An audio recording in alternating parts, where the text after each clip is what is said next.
What's up, Buckeye fans? We're back here at the Woody Hayes Athletic Center. The first time we've been over here, since the end of the regular season for Ohio State. So pretty exciting. The first day of spring practice is in the book for the Buckeyes. We just finished talking with head coach Ryan Day, and we will get another practice Thursday.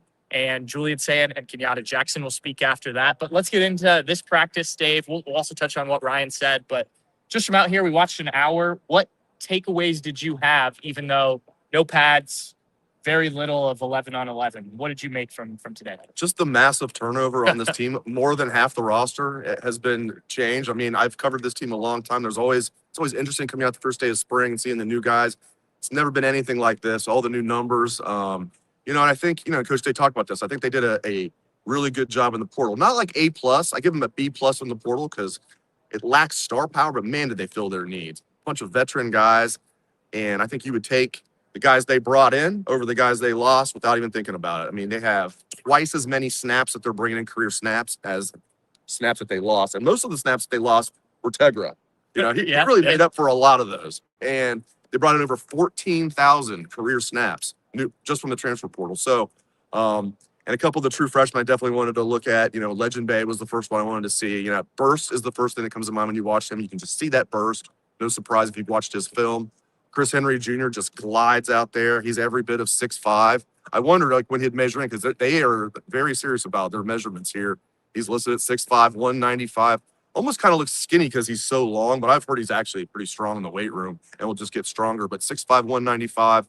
So I was looking at a lot of the true freshmen. A guy that's not very highly rated, I think, is going to be a good player here. Might not play a lot this year. It's Brock Boyd. Brock Boyd's a guy that just catches everything, and I really focused on the offense while Patrick focused on the defense. We do have a practice report up on Bucknuts, and you guys can read. So a lot of my comments are going to be offense related. But yeah, I think the biggest thing that stood out, Pat, was just seeing all the new guys, including walk-ons. 51 new players on this team. 51. There's 43 new scholarship guys that are here already. They'll get 2 more scholarship guys. They have 1 freshman that's not here yet, Tucker Smith, and they have not Deshaun. The guy from Dartmouth, Vashon Washington. He's originally from Springfield, Ohio. He's at Dartmouth. They kind of take academics seriously there at Dartmouth. So he's going to finish up and get his degree and then get here in June. So they've got everybody on the team that's going to be on the team is here except for 2 guys. Yeah, I think for sure walking out here on the field every year it's okay, who's in new numbers? Who are the freshmen? The last couple of years, obviously some transfer guys. This was just a different level. Right. And we saw that during, as soon as the season ended and the transfer portal era really hit Ohio State for the first time. Because remember last year, they're playing for the national championship so long. Some guys did transfer or announced they were going to transfer during that run. But for the most part, it was guys hung around. Right. And there was an opportunity because so many guys were leaving. You knew that they were graduating and going to the NFL. This year was different. And it certainly felt like that today. You're checking your roster every time you see a guy. And then guys change numbers, like Kenyatta Jackson's wearing number 2 now instead of 97. So it just makes for a lot of who's this, who's that. I'm sure fans will study up on the roster. But Ryan Day said, and I think this was important, they got older with all of these additions, or most of these additions, right? Yeah. And he feels that that's the way they had to do it because of the veterans they lost. 2 years ago, they had so many guys announce they were coming back for their senior year before that 2024 national championship run. This year, I mean, you just go through the guys that were at the NFL Combine, the 11 guys there. That doesn't include Tywone Malone and a few other guys. So and then you had some guys leave in the transfer portal that you thought maybe would step into those roles. Well, you go out and get guys that have played more, and I think that was a big thing. Anyone in particular that you saw do anything that stood out, or is it too early for you? It's funny. I wrote down in my notes, Luke Fahey, he's only 5'11". Finally, Julian's not going to have people asking about his height because Julian actually looks tall out there compared to Luke Fahey. Julian, every bit of 6'1". I think Julian says he's 6'2". I buy it. He's at least 6'1.5" with shoes on. Luke Fahey, I knew he wasn't tall of stature, but the thing I wrote down in my notes was, man, Luke Fahey throws a good ball. I'm telling you, 2 minutes later, Steve Hellwagon comes up to me. He's like, Luke Fahey kid throws a good ball. And I'm like, yeah, great minds think alike. So do we. Apparently we do as well. But seriously, I think Luke Fahey, listen, he's going to redshirt this year. They even brought in another depth piece at quarterback. senior from Maryland. Justin Martin. Justin Martin. He's like a body double of Tavian St. Clair. They're both 6'4", 230. They're both, that's what they're listed at, 6'4", 230. So Tavian's going to be the backup in my opinion. And then, Justin, do I have it right? Yeah, Justin. Y. Justin with the Y is going to be your emergency quarterback. But I tell you, Luke Fahey throws a good ball. You can see why a lot of people thought he was underrated. Playing against good competition in California. Had a really good senior year. Again, this is just something for maybe a couple of years down the line, but Luke Fahey throws a good ball. That's something that jumped out at me. Well, here's one for you that I think will make an impact this year. And as Dave mentioned, we sort of split up offense, defense. We're going to flip on Thursday when we're out here, so we both get a good perspective on both sides of the ball. But Christian Allegro, the linebacker from Wisconsin, he broke up a pass when they were doing some red zone drills down there. And CJ Barnett, who knows a thing or two about breaking up passes, was like, okay, Wisconsin, okay. Like, I see you. And, that's that Luke Fickell defense and stuff like that. So that's a guy who I think, look, coming into the offseason, I expected Peyton Pierce moves up a chair, Riley Pettijohn, who Ryan Day said will miss spring practice. There's a few guys that are going to be out. We'll get to that in a second. But Christian Allegra has a chance to be really good, I think, here for his senior year. A guy that knows this conference, knows how to play college football, looks the part, didn't look out of sorts in a practice here, which you don't always get with guys coming in, whether they're freshmen or younger transfer guys. So a veteran like that going alongside, we assume, Peyton Pierce, I think that could be really, really big for this linebacker group that lost both starters, guys who are going to be probably top 15 picks for me. So those are two guys, I think, between the two of us that stood out. What about returning guys? And I know a lot of guys didn't do a ton when we were out here, but anybody catch your eye on the offensive side of the ball? Not too much because, I did watch Julian a lot because I know our guy, Dan Rubin, was very curious. He's like, first thing I want to see is, does Julian's neck look bigger? He's look bigger in the chest. It's tough to tell when they're out there wearing shoulder pads and helmet on. I did think Julian, not much different. I think he's gotten a little thicker. I've heard he's been working his butt off, and Coach Day talked about that as well. So, Julian is Julian, but I like what I'm hearing from sources and what Ryan Day just said and other coaches have said, that he's really taking the bull by the horns. He's not a vocal leader naturally. He's trying to do more of that, but he leads by example, and he's becoming more of a vocal leader. And Dan Rubin, if you're watching this, he looks a little thicker in the neck, maybe a little thicker in the chest. He's been benching. There you go. We know about that, right? For me on the defensive side, it was Kenyatta Jackson. He's wearing a new number, as we mentioned, so it took a second to figure out where he was, but he stands out. He's always been a first guy off the bus type of look, right? We saw his production last year. I think it's a big deal that he's back. But when they did drills, he was at the front, including one time, Larry Johnson's assistant defensive line coach had to be like, Kenyatta, get up here. Like, you're the guy who starts this drill every time, which I think is important. Like, he's I think, Block O type of candidate, captain type of candidate. Yeah, he might not be running that too for very much longer. Yeah, and even maybe he will. Yeah, we'll see what he decides to do. And there's a lot of guys who could be the Block O. That'll be a discussion as we head into fall camp. But he's a guy who really stood out to me, even with the production coming back. Like, this is a big year for him, obviously, with Caden Curry gone. He's the leader in that room, and I think he can be really productive. Let's move into the press conference with Coach Day. Were there a thing or two that stood out to you?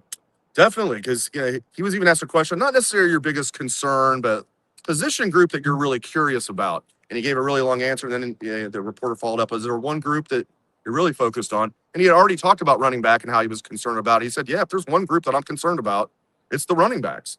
Now, when they get Bo Jackson back healthy and Isaiah West, and they were both out here today, they just weren't going in uniform. Drills. In uniform, when they were doing warm-ups, they were going through. When the running backs went through drills, they were not going through the drills. They're going to be held out of all contact drills, really held out of everything other than like warm-ups. But yeah, it was a good sign that they're out there running around during warm-ups, during stretching, and they're right there with the running backs when the running backs are going through drills. But you take those two out of the mix right now, which that's what Coach Day's talking about just right now. He looks at it. You have Jacoby Jackson, who you bring in from Florida. He's definitely veteran. He's a seventh-year senior. Even he hasn't played a ton of football because of injuries. 3 years at a JUCO. 3 years at Florida, although really only played 1 year at Florida. Partial. He played about 4 games last year and got hurt, and that's why he got the 7th year. But then it's a really young room. I mean, you look at Turbo Rogers, you look at Favor Aki. Obviously, Legend Bay is with the running backs, even though Ryan Day did say he reminds him of Curtis Samuel, even though Ryan Day was not here when Curtis Samuel was here. He got here the next year, but Ryan's like, I've seen all the film and I know Curtis Samuel, but that's a good sign that Legend Bay reminds him of Curtis Samuel. But he said it was not a good day for the running backs. That definitely stood out to me. And then he was asked a question by our friend Tim May about NIL and like, could an executive order from the White House solve the problem? And what can be done? And Ryan Day said, he was just adamant. He gave a really good answer. You guys, it's the last answer of the press conference. You guys got to watch it if you haven't already. He says we need to have structure. Once we have structure, everything else we can deal with. Because right now the problem is, he said, you got a lot of young coaches coming up in the business that feel like there's no rules and they're going to do what they can. And when there are rules, you immediately look for the loophole. Exactly. And he said that's not how it was when I was coming up. We had to be like thorough about everything. You had to have like all your everything in line in case the NCAA came. And he said, we've got to have some structure. He didn't necessarily say it has to come from the president. In fact, I don't think from what I've read about this, an executive order wouldn't hold up in court. So they would actually need what does these do? Yeah, they would need Congress to pass something. But like, I don't think it would get through. At least right now, it wouldn't get through the House. They would need 60%, or excuse me, the Senate. It's still in the House. Even if it gets through the House, it has to get through the Senate. And you need 60% of votes for it to pass the Senate. So I don't think it's going to pass. So I don't think anything's going to be done anytime soon. But Ryan Day's completely right. You've got to have structure where people don't feel like they can just break the rules and nothing's going to happen. You don't just have people that are figuring out ways to like, oh, we can figure out a legal loophole kind of like, no, you have people just flat out cheating and not following the rules and nothing's being done about it. And he said, he even kind of called out the NCAA, like, this is how it used to be with the NCAA. I couldn't really tell you guys that's how it works any longer. So yeah, got to have some structure in place where everybody has the same rules. I thought that was a pretty interesting answer. What stood out to you? Yeah, absolutely. His talk about Arthur Smith, because I think there's been a lot of discussion. I think there's a good overlap of Steelers fans who are also Buckeye fans who watch that offense. And you and I have talked about it a lot this offseason. Like, we don't think that should be what you're basing this on. But he talked about, look, not only can he help in the run game, but he's really smart in the pass game as well. And, working with guys like Aaron Rodgers and sort of learning from him. He talked about how he's a great storyteller, which doesn't necessarily translate on the field. But I think when you can convey messages that way in front of a group instead of just lecturing, I think that is helpful, especially for younger players. And I just think this is a really interesting, really exciting hire that has sort of flown under the radar. Like, I think there was a little bit of a buzz when it happened and people were disagreeing about what they thought one way or the other. But then I think once we get to the season and see this offense and hopefully the run game looks better than last year, those guys are back healthy, I think that's big. And then he talked about they have not only former NFL coordinators, two former NFL head coaches as their coordinators. I tried to look this up the other day before I was on the fan with Anthony Rothman and Matty Ice. I could not find another example of this. I would have been in shocked. college football. I would have been shocked. Yeah. I've had people ask me, I'm like, I wasn't as thorough as you. I just said, I'd be shocked. I don't think it's ever happened. I didn't actually look it up. Yeah, there's been some staffs that have multiple former NFL coaches on them, but not as their coordinators and not as former head coaches. So I think it's really interesting. And Ryan Day talked about, from a recruiting standpoint, guys know they're going to come in, assuming both these guys hang around for a little while, that they're going to come in and be coached by two guys that know what it takes to get to the league. Not to mention your James Laurinaitis's, your Tim Waltons, guys like that who have made it to the league. Right. So I think, that take the coaching part of it, but then also the recruiting part of it. And Ryan Day did say, and this has been reported, Arthur Smith is not going to go on the road recruiting. Mm-hmm. The rest of the coaches are the 10. He does think that should probably change, where you should be able to designate guys to go on the road for certain things. But as it stands right now, they have too many coaches because Arthur Smith is just the offensive coordinator, and they were able to hire Cortez Hankton because you can have unlimited coaches. But Ohio State, and he credited Ross Bjork with this, was willing to pay for an additional full-time assistant coach, which hasn't always been the case. So interesting there in terms of the coaching staff. Dave, he mentioned a few injured players. You'll have to help me recall. We already knew Bo Jackson and Isaiah West. Riley Pettijohn. He said Josh Padilla is going to be limited. Yeah. Josh Padilla is going to be limited throughout spring. He did talk about he loves the depth on the offensive line. Mm-hmm. It's another thing that stood out. Trying to think who else. Yeah, the guys that we knew were the two running backs. I didn't know about Riley Pettijohn. Yeah. Doesn't sound serious. No, I think, look, these guys are often, it's like being careful. Now, a young guy like Riley Pettijohn, I think you definitely want him out here if he can. So certainly he got banged up at some point. But you also want him healthy come the season because, like I was talking about Christian Allegro earlier, it sounds like he's going to be that third linebacker if things play out as we expect, which is still a big role based on what Arvell Reese did 2 years ago and Peyton Pierce did last year. So you want these guys to get healthy. I think it is unfortunate for Josh Padilla because this could be an opportunity to really push. But if he's able to do some things now, maybe later on in spring practice and then summer workouts and fall camp, maybe you can do that. But like you said, there is depth on this offensive line. And I know some people were disappointed they didn't go make a move in the transfer portal, but a lot of experience. I think if these guys can stay healthy, I don't think it's talked about enough. These guys were banged up. And, Miami probably had some banged up guys too, but you saw Austin Saraveld leave the game at halftime. I was in the locker room after the game. There were a lot of guys like stuff wrapped up and things like that. And obviously linemen often have that, but I think that there was a lot of nagging injuries with this group. Now they're back, they're experienced, and you hope they stay healthy throughout the season. Yeah, no doubt about it. I'm bullish on this offensive line, and I think Arthur Smith is going to be a big help, even though, as Coach Day pointed out, and I mentioned this in my practice report, Arthur Smith's not over there with the offensive line when the offense. Now, sometimes he might be. We were only out here for half the practice. He's with the quarterbacks, mostly. And then when they do 7-on-7, he's with the quarterbacks and the rest of the offense were 7-on-7. So the running backs, wide receivers, and tight ends, mostly he's with the quarterbacks. But this offensive line, they brought in an assistant offensive line coach, year 2 of Tyler Bowen. I'm really bullish on this offensive line. The veteran aspect of it and the depth.